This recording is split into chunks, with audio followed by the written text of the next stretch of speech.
Thank you Jesus. Praise the Lord. ಕರ್ತನಲ್ಲೆಲ್ಲ ಪ್ರೀತಿಯಾದ ಇವರ ಮಕ್ಕಳೇ, ತಿರುಗಿ ಮತ್ತೊಂದಾವರ್ತಿ ಬೆಳಗಿನ ಜಾವದಲ್ಲಿ ವೆರಿ ಗುಡ್ ಮಾರ್ನಿಂಗ್. ಯೇಸು ಕ್ರಿಸ್ತನ ಹೆಸರಿನಲ್ಲಿ ಒಂದು ವಾಗ್ದಾನ ವಚನ ಇವತ್ತಿನ ದಿವಸ ನೋಡಿಕೊಳ್ಳೋಣ. ಯೋಹಾನ ಬರೆದ ಸುವಾರ್ತೆ 6ನೇ ಅಧ್ಯಾಯ 35ನೇ ವಚನ. ಇಲ್ಲಿ ದೇವರ ವಾಕ್ಯ ಹೇಳುತ್ತದೆ, ಯೇಸು ಅವರಿಗೆ, ನಾನೇ ಜೀವಕರವಾದ ರೊಟ್ಟಿಯಾಗಿದ್ದೇನೆ. ನನ್ನ ಬಳಿಗೆ ಬರುವವನಿಗೆ ಎಂದಿಗೂ ಹಸಿವೆ ಆಗುವುದಿಲ್ಲ ಮತ್ತು ನನ್ನ ಮೇಲೆ ನಂಬಿಕೆ ಇಡುವವನಿಗೆ ಎಂದಿಗೂ ಬಾಯಾರಿಕೆ ಆಗುವುದಿಲ್ಲ ಎಂಬುದು. ಆಮೇನ್, ಹಲ್ಲೆಲೂಯಾ.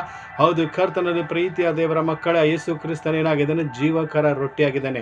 ಆತನು ಪರಲೋಕದಿಂದ ಇಳಿದು ಬಂದ ಆ ಜೀವಕರ ರೊಟ್ಟಿಯಾಗಿದ್ದಾನೆ.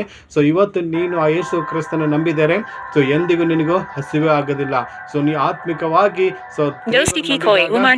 ನಿನಗೆ ಕಣ್ಣೀರು ಕಷ್ಟಗಳು ಇರೋದಿಲ್ಲ. ಮತ್ತು ಯಾವುದೇ ರೀತಿ ಯೇಸು ಕ್ರಿಸ್ತನಿಗೆ ನಂಬಿದಾಗ ನಿನಗೆ ನೀರಾಡಿಕೆ ಅಂದ್ರೆ ಬಾಯಾರಿಕೆ ಆಗೋದಿಲ್ಲ. ಯಾವುದೇ ನಿನಗೆ ಕಷ್ಟಗಳು ಸಮಸ್ಯೆ ಇರುವುದಿಲ್ಲ. ಅದಕ್ಕೆ ಆ ಜೀವಕರಾದ ಯೇಸು ಕ್ರಿಸ್ತನ ನಂಬು. ಆತನ ಬಳಿಗೆ ಬಂದಿದಾಗ ನಿನಗಿರುವಂತಹ ಅಲ್ಲ ಶಾರೀರಿಕ ಹಸುವೆಯಿಂದ ಮತ್ತು ಆತ್ಮಿಕ ಹಸುವಿನಿಂದ ಆತನ ಬಿಡುಗಡೆ ಕೊಡ್ತಾರೆ. ಎಂದಿಗೂ ಹಸುವೆ ಆಗೋದಿಲ್ಲ.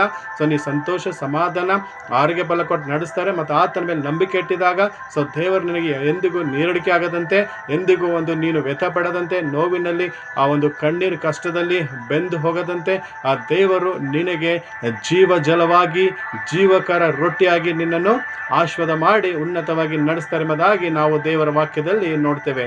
ದೇವರು ಈ ವಾಕ್ಯವನ್ನು ನಮ್ಮ ಆತ್ಮಿಕ ಲಾಭಕ್ಕಾಗಿ ಆಶೀರ್ವಾದ ಮಾಡಲಿ ಎಂದು ನಾವು ದೇವರಲ್ಲಿ ಪ್ರಾರ್ಥಿಸೋಣ. One second. May God bless this word, you and your family. Amen, amen. Thank you Jesus. Praise the lord.